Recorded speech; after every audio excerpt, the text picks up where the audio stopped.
नमस्कार दोस्तों, आपका अपने चैनल प्रियंकाज वे पर स्वागत है। मैं प्रियंका पांडे।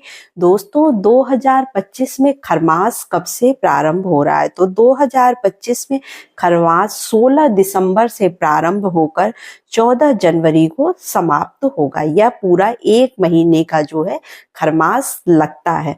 तो इसके दौरान हमें कौन कौन से कार्य करने चाहिए, कौन कौन से कार्य हमें नहीं करने चाहिए। पहले तो हम ये जान लेते हैं कि खरमास लगता क्यों है। जब सूर्य धनु और मीन राशि में प्रवेश करते हैं तो उसके तेज से जो है जो गुरु बृहस्पति का प्रभाव होता है वह कम होने लगता है, जिसकी वजह से जो है सूर्य देव अपने जो रथ में 7 घोड़े लगे होते हैं उनको निकालकर वो गधे लगाते हैं, जिसकी सवारी वो करने लगते हैं। तो इस वजह से जो है सभी मांगलिक कार्यक्रम जो है वो बंद कर दिए जाते हैं इसके दौरान। तो हमें कोई भी मांगलिक कार्यक्रम नहीं करना चाहिए, जैसे शादी, विवाह, मुंडन, जनेऊ, ये सारे कार्यक्रम बंद कर दिए जाते हैं एक महीने के लिए, जब तक खरमास चलता रहता है। इसके दौरान हमें क्या क्या कार्य करने चाहिए? देखिए, बहुत तो कहते हैं कि आप पूजा करें, धर्म करें, भगवान का नाम। हाँ, ये सारे कार्य, ये कोई खराब महीना नहीं होता है।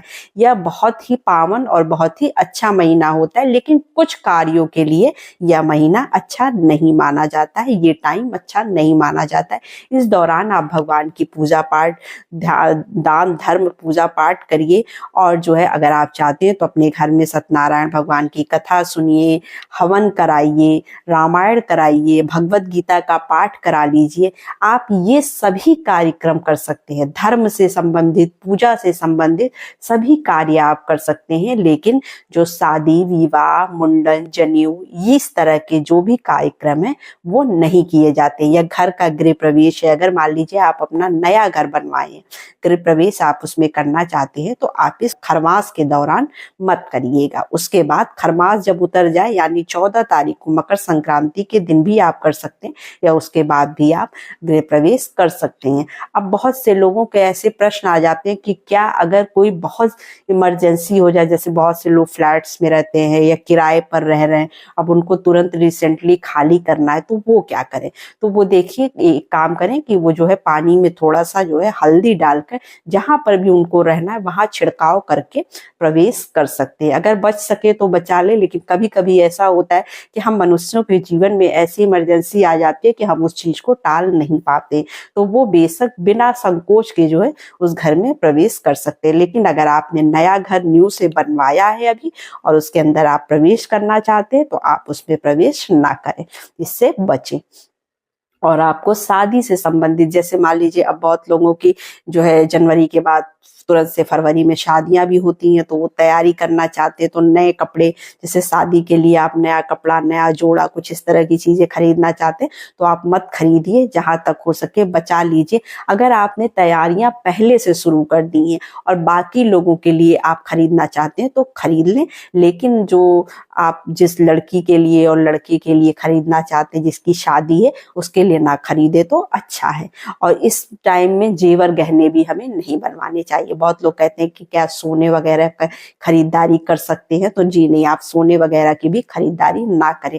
अगर मान लीजिए आप देने के उद्देश्य से भी बन ले रहे हैं तब भी मत करिएगा, और अगर आप अपने पहनने के लिए ले रहे हैं तो आप ना लीजिए। बाद में आप जो है सोना खरीद सकते हैं, जब खरमास खत्म हो जाए तब लीजिएगा, क्योंकि कभी भी कोई भी शुभ कार्य जो है शुभ समय में ही किया जाता है, जबकि यह समय भी अशुभ नहीं होता है ये, लेकिन पूजा पाठ के लिए यह समय शुभ है, इन कार्यों के लिए यह समय शुभ नहीं माना जाता है।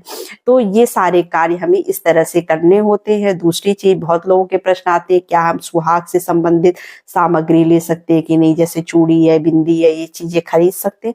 तो जी हाँ, अगर आपको जरूरत है तो आप खरीद सकते हैं।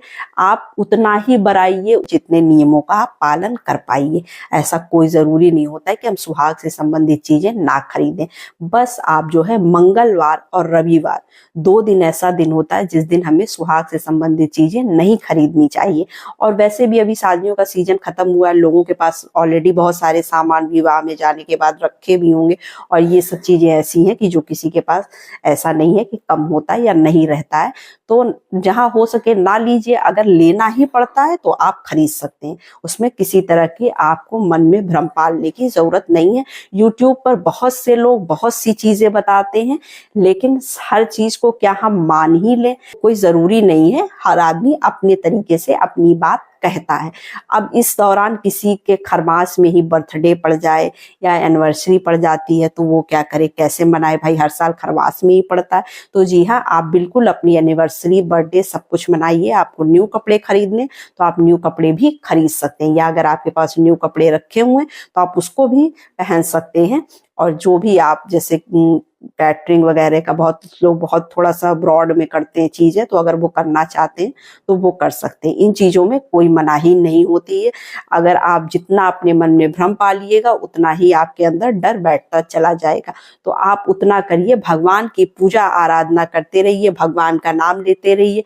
इस महीने में सबसे ज्यादा विष्णु जी की पूजा की जाती है और सूर्य देवता की पूजा की जाती है। सूर्य देवता को आप जल जरूर समर्पित कीजिए, उनकी आराधना कीजिए जितना आप कर सकते हैं, और माता तुलसी की पूजा करते रहिए। बाकी साथ में आप सभी भगवान की इस महीने में पूजा पाठ कर सकते हैं। अगर आप अपने घर में भगवत गीता, रामायण कुछ भी कराना चाहते हैं तो आप इस दौरान जरूर कराइए, क्योंकि इसका आपको विशेष फल भी प्राप्त होगा। और दान पुण्य जो भी आप इस महीने के अंदर करना चाहते हैं आप सभी कार्य कर सकते हैं। सिर्फ मांगलिक कार्यक्रमों को, पूजा, शादी विवाह छोड़कर सब कार्य आप करिए। तो बस यही छोटी सी वीडियो थी, छोटी सी जानकारी थी। वीडियो अच्छी लगे तो चैनल को लाइक सब्सक्राइब जरूर करिए। तो नमस्ते फ्रेंड्स, ओम नमः शिवाय।